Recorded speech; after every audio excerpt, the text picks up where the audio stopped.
Boa tarde, senhor presidente, senhores vereadores, visitantes, família, minha querida irmã que está ali, Floraci, aos que estão nos assistindo pelo YouTube, Câmara Municipal de Colombo. Estamos aqui hoje para falar de um assunto bem delicado mesmo, que é a questão da prevenção ao suicídio.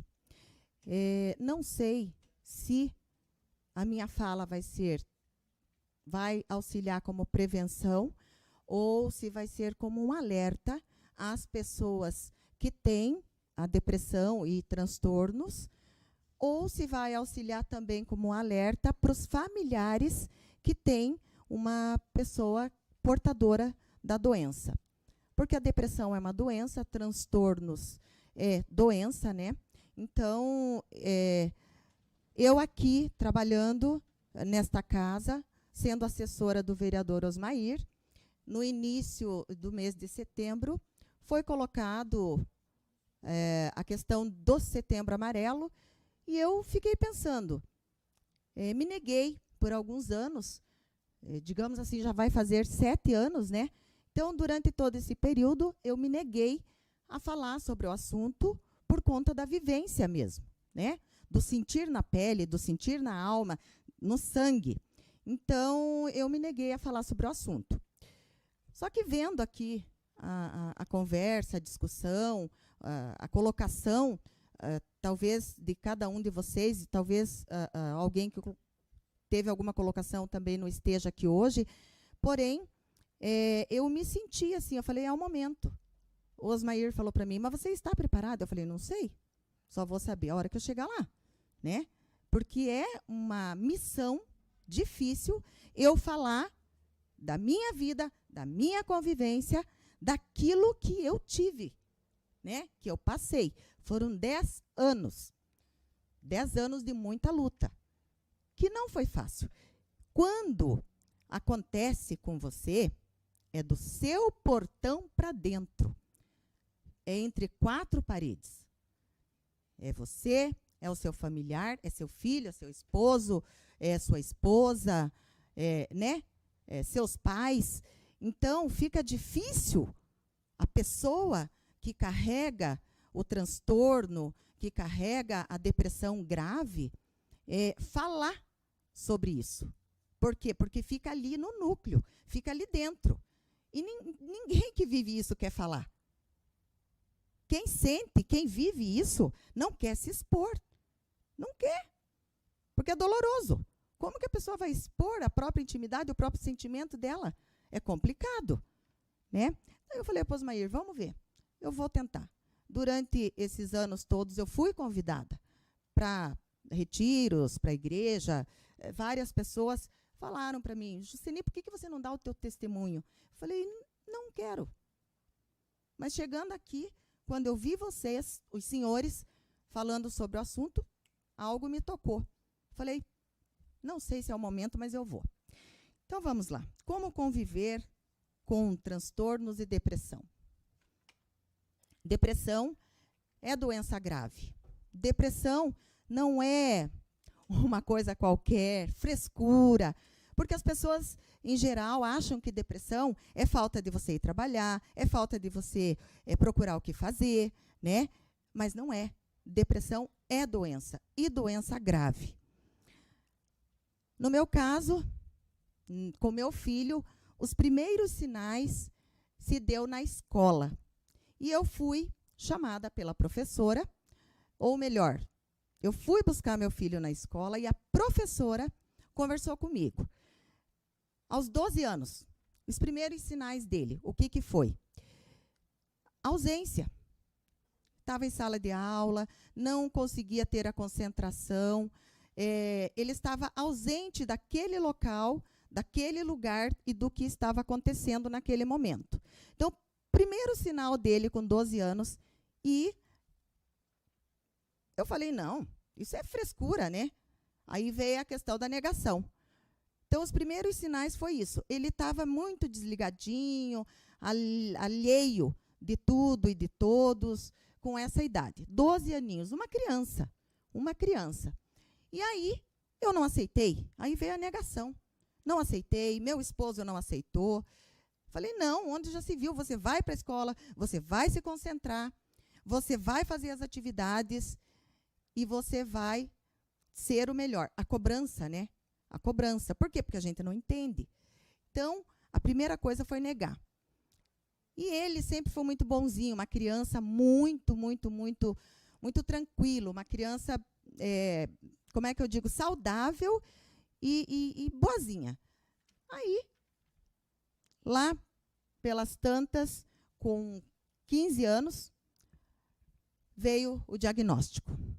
Quando veio esse diagnóstico, aí sim, aí nós nos impactamos, porque foi um diagnóstico muito tenso.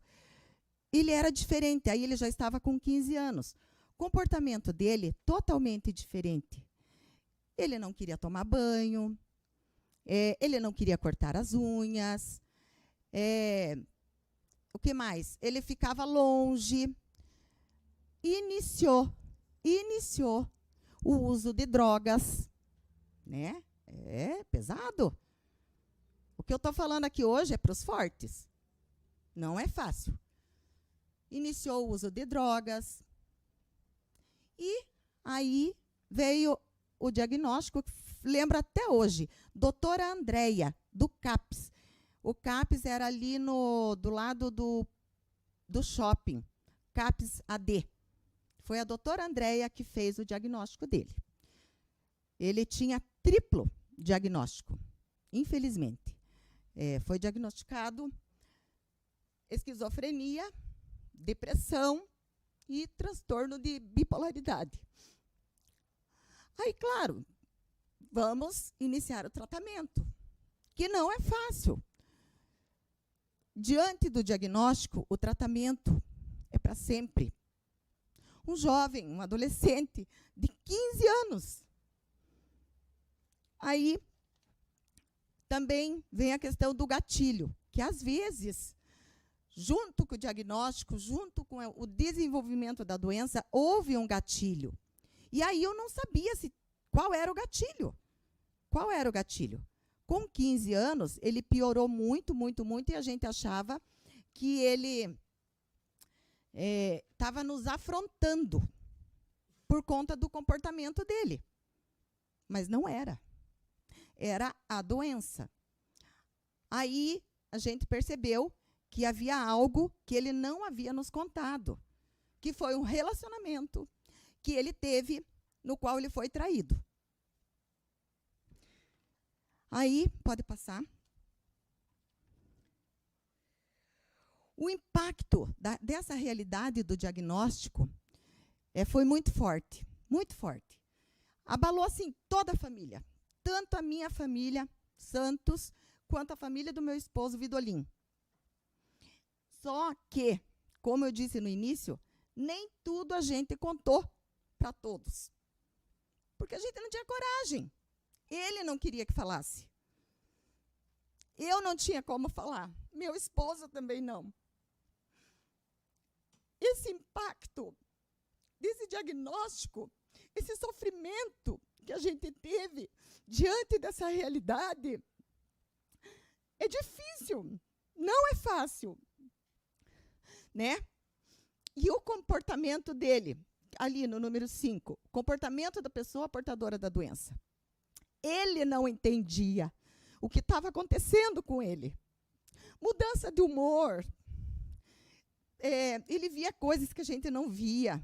Por conta do uso da droga, ele fez psicose. Mais um agravante, né? Por conta da doença. Aí, aumenta remédio, aumenta medicação. E ali foi. E nós ali, na batalha. Aí vem psicólogo, aí vem psiquiatra, vem todo aquele trabalho. E a gente sem suporte. Era nós três. Nós três. Eu, ele, o pai e Deus, que era o que nos sustentava.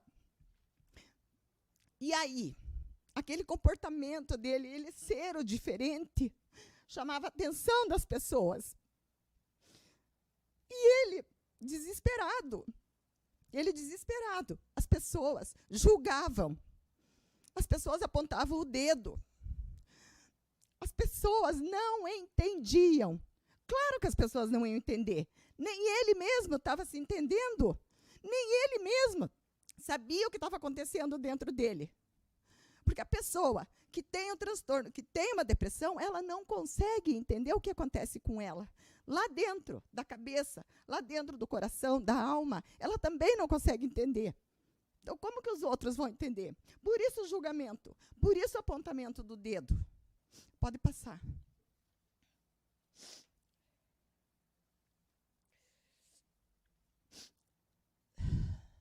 A busca pela cura. Ele buscava incessantemente a cura. Nós fazíamos, eu e meu esposo, a gente fazia um esforço tremendo, muito esforço. Tudo que a gente podia, a gente ia atrás, porque ele lutava, ele dizia, eu vou ficar curado, eu quero ficar curado. Ele buscava tratamentos alternativos, ele buscava religiões, ele buscava medicação, ele fazia terapia, ele ia no psiquiatra e ele buscava essa cura. Quem olhava, daí, nessa fase, ele já havia se libertado da droga. Ele já estava mais estabilizado. Mas a cura ele queria, porque ele queria se livrar das medicações. E ele queria buscar a cura. E aí, nessa busca, nessa angústia de buscar a cura, ele se identificou com a morte, com a Ordem Rosa Cruz. Foram os 2 últimos anos melhores da vida dele. Porque a Ordem Rosa Cruz, ela é cristã também. E lá também se catequiza, se evangeliza. E ele começou a evangelizar lá dentro da Ordem Rosa Cruz as crianças. Então, foi a melhor fase, foi a melhor época que nós vivemos. Que foi quando ele se encontrou dentro da Ordem Rosa Cruz. Relacionamentos? Tinha. Turbulências? Tinha. Conflitos? Tinha. Né?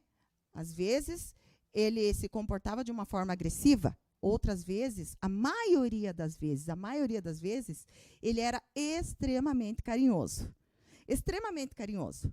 Pense num menino que era amoroso, carinhoso. Os sentimentos dele era sempre tudo muito intenso. Ele se entregava.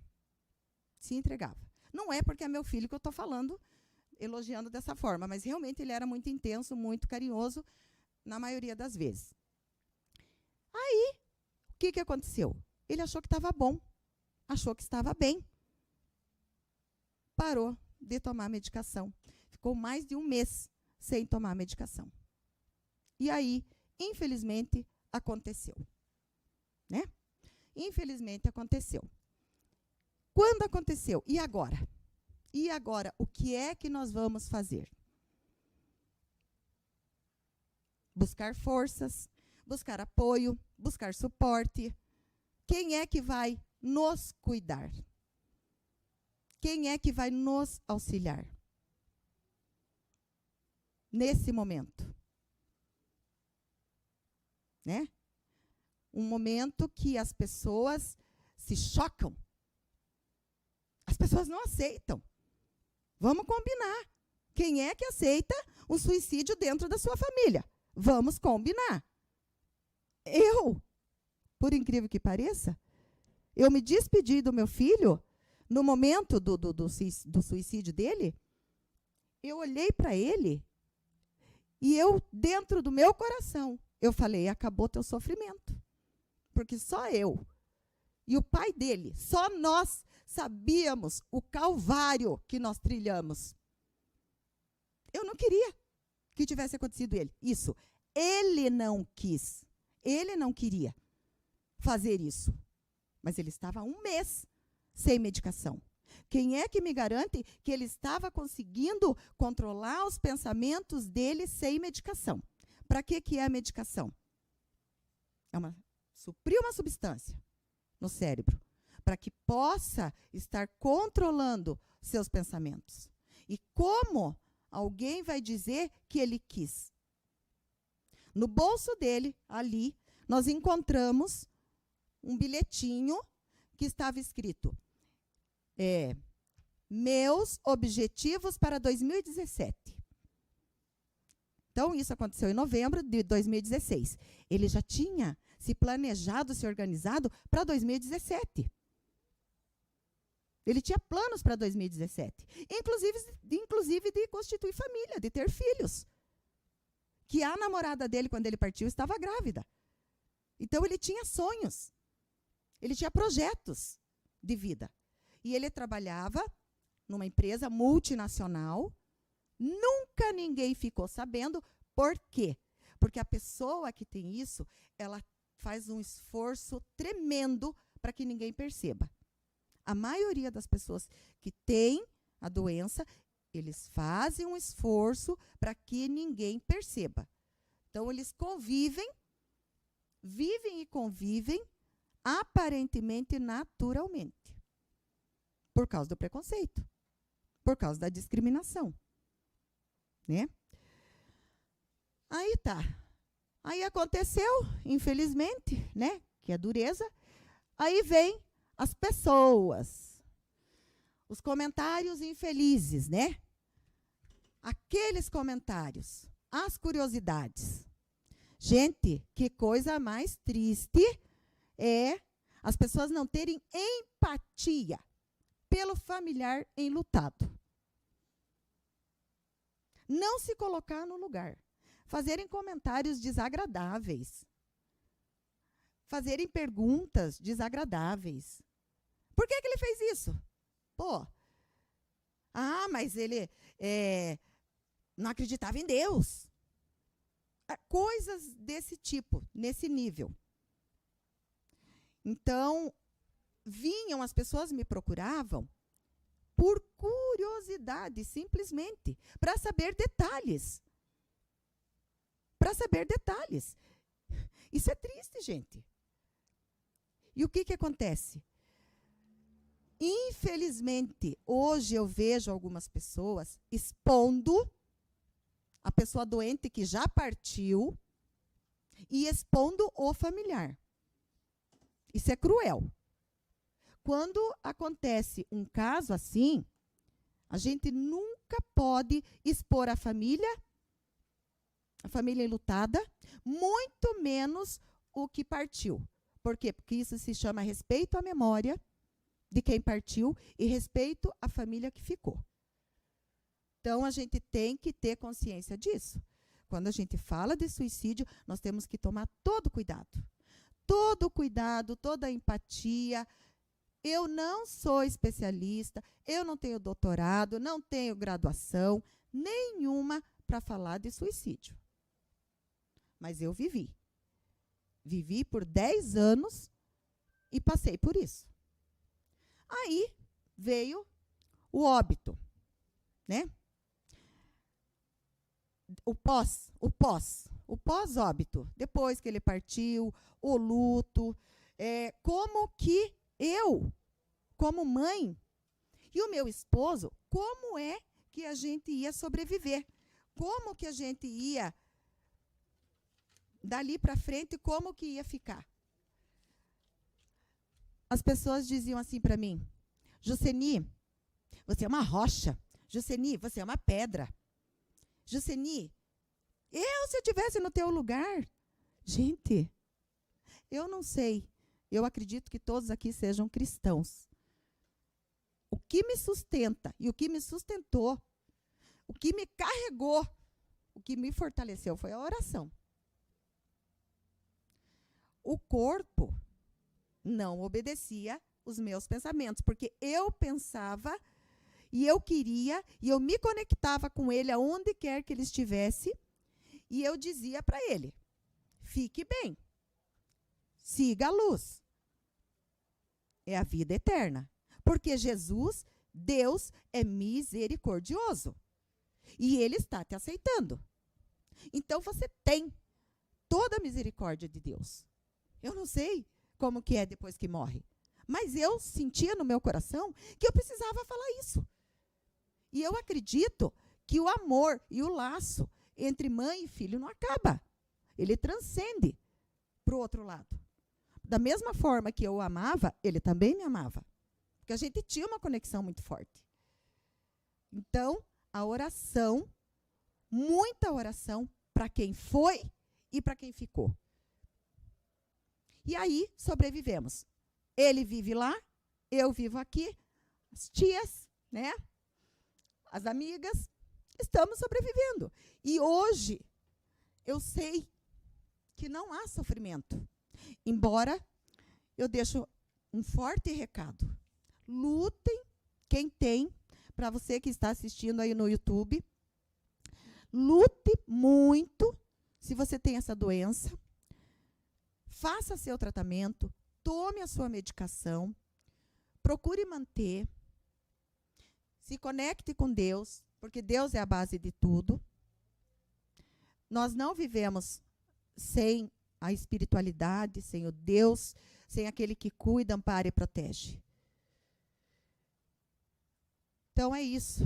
Não sei se... Queria falar também um pouquinho da sensibilidade da alma, né? Então, esse aqui, o meu filho, ele era muito sensível mesmo, de verdade. Quem conhecia ele sabia da extrema sensibilidade que ele tinha.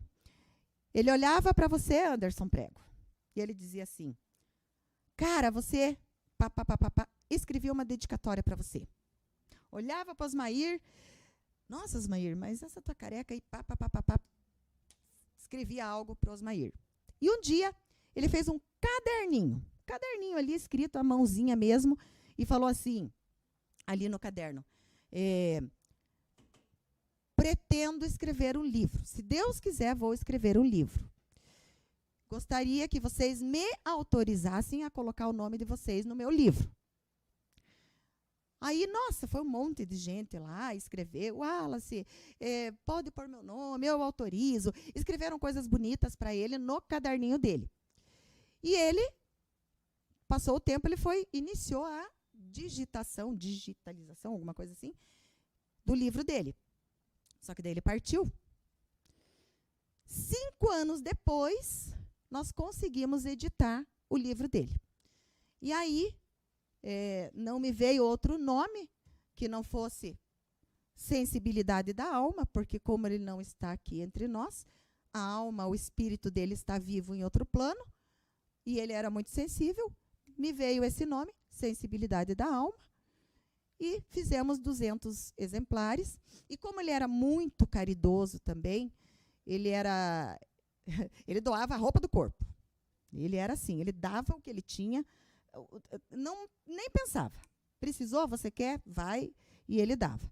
Doava. Então, ele ajudava o Hospital Erasto Gettner, né? Aí, lançamos o livro e o dinheiro do livro, a arrecadação, foi para o Hospital Erasto Gettner. É isso. Muito obrigada.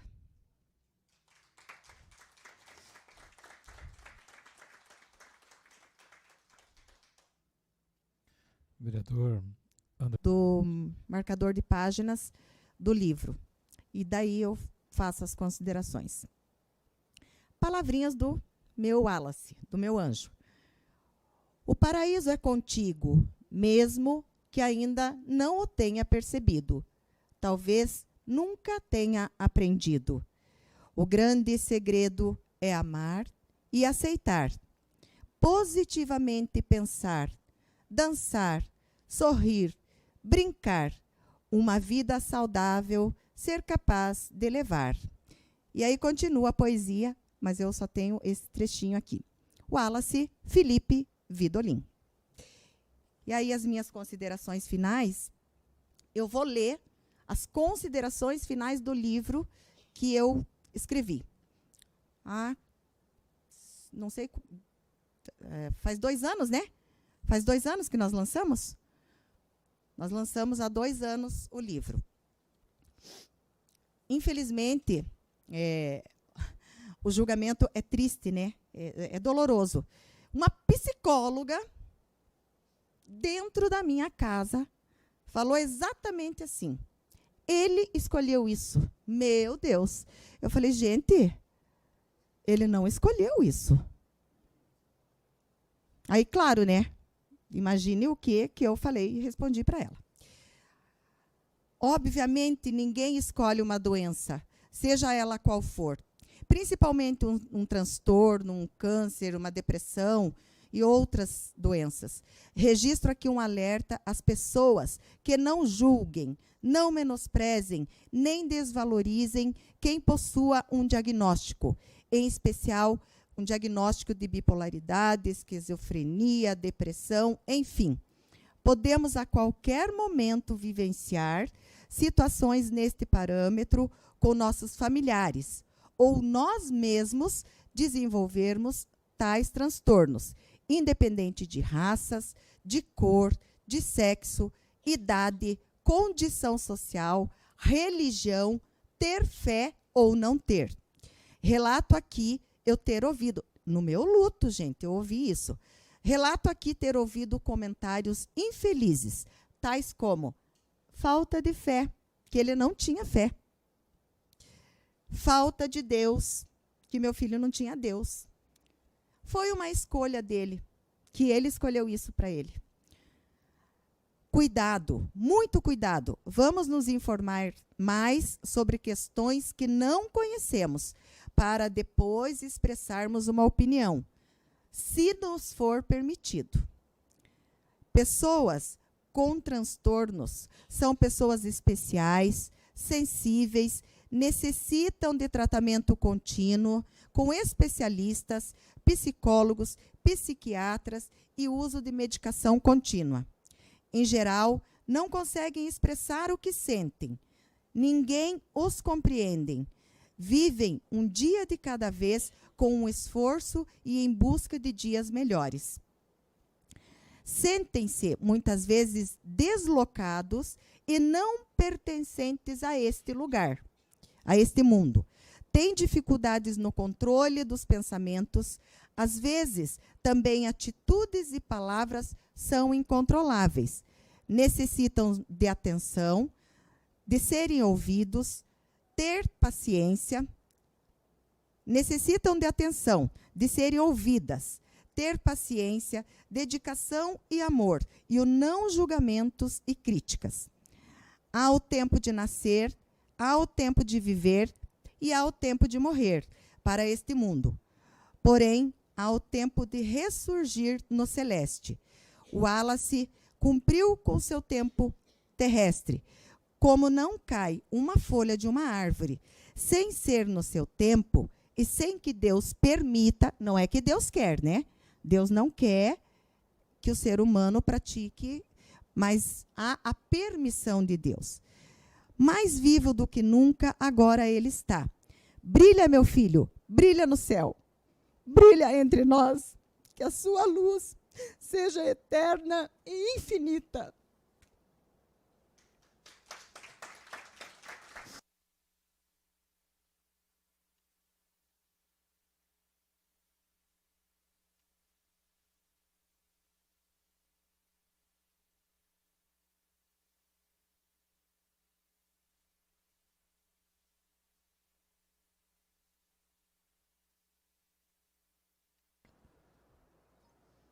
Espaço para explicação pessoal. Não havendo mais nada a tratar, declaro encerrada a sessão.